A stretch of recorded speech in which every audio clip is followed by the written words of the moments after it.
नमस्कार, लोकमतमध्ये तुम्हा सर्वांचं स्वागत करतो। सध्या आपण ठाण्यामध्ये आहोत। आज रोड शोची सांगता जी येथे झालेली आहे। आपल्यासोबत बोलण्यासाठी महाराष्ट्र राज्याचे मुख्यमंत्री एकनाथ शिंदे एकंदरीत संपूर्ण विभागामध्ये फिरलात, ठाण्यात फिरलात। काय यंदा ठाणेकरांचं कौल काय वाटते?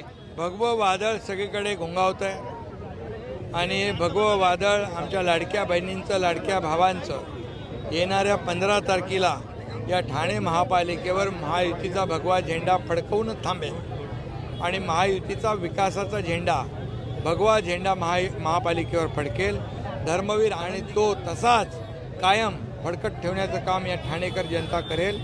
ठाणेकर आणि महायुती, शिवसेना भाजप महायुती एक समीकरण आहे आणि म्हणून विकासाचा अजेंडा घेऊन आम्ही चाललो आहे। या चांगले रुंद रस्ते, कॉन्क्रीटचे रस्ते, क्लस्टर योजना, या ठिकाणी मेट्रोचं काम सुरू आहे, इंटरनल मेट्रोचं काम सुरू आहे, या ठिकाणी ठाणे बोरिवली टनेलचं काम सुरू आहे, ठाण्यातली ट्रॅफिक दूर करण्यासाठी कोस्टल रोडचं काम सुरू झालेलं आहे आणि म्हणून क्लस्टरचं काम मोठ्या प्रमाणावर आम्ही सुरू करतो आहे। सगळ्यांना मोठी घरं, नियोजित विकास, या क्लस्टरमध्ये मुलांना खेळाचं मैदान, गार्डन, या ठिकाणी पार्किंगची व्यवस्था, या ठिकाणी क्लब हाऊस, या ठिकाणी आरोग्य सुविधा, या ठिकाणी शाळेच्या सुविधा, या क्लस्टर योजनेमधून आम्ही सगळ्यांना देणार आणि जेवढे लोक राहतात त्या सगळ्यांना घरं देण्याचा निर्णय आम्ही घेतलेला आहे। त्यामुळे सर्वांसाठी घरं हा प्रधानमंत्री नरेंद्र मोदीजींचा संकल्प, हिंदू हृदय सम्राट बाळासाहेब ठाकरे यांचं स्वप्न आम्ही पूर्ण करणार आणि मनोरमा नगर,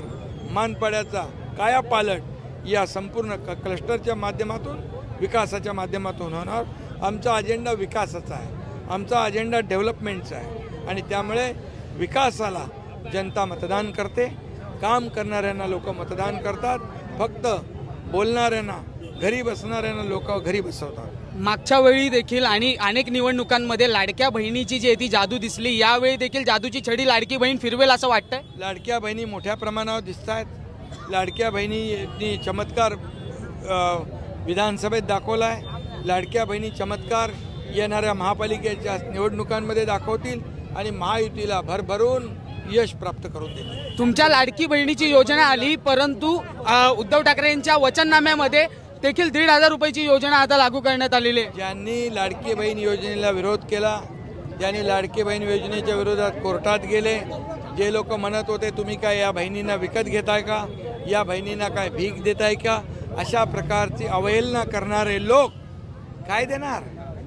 काय देणार? त्याला द्यायला दानत लागते। ते देणारे नाही, घेणारे आहेत। आम्ही देणारे आहोत, आम्ही दोन्ही हाताने दिलेला आहे आणि लाडक्या बहिणी असल्या फसवा घोषणांवर विश्वास ठेवणार नाहीत।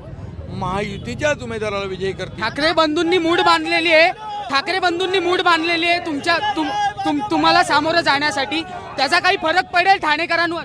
ठाणेकर जनता आमच्या बाजूने आहे आणि त्यामुळे ज्याच्या मागे जनता त्याचा विजय पक्का असतो। बिनविरोध जे उमेदवार आलेले आहेत त्यावरती आक्षेप उचलला जातोय, त्या संदर्भात काय आपलं म्हणणं आहे? त्यांच्याकडे कॅन्डिडेट नव्हते, जे शेवटच्या क्षणाला एबी फॉर्म दिले, कॅन्डिडेट बनवले आणि जिथं जिथं जिथं त्या कॅन्डिडेटला, उमेदवारांना विश्वास झाला, खात्री पटली, इथं आपली डाळ शिजणार नाही, इथे आपण निवडून येणार नाही, इथे उमेदवारांनी काम केलेलं आहे, तिथंच लोकांनी विड्रॉल केलं आहे। त्यामुळे त्यांनी त्यांच्याच उमेदवारांना अविश्वास दाखवलेला, त्यांचीच बदनामी केलेली आहे। त्यामुळे लोकशाहीमध्ये जिथं उमेदवारी सिंगल राहते तो बिनविरोध निवडून येतो।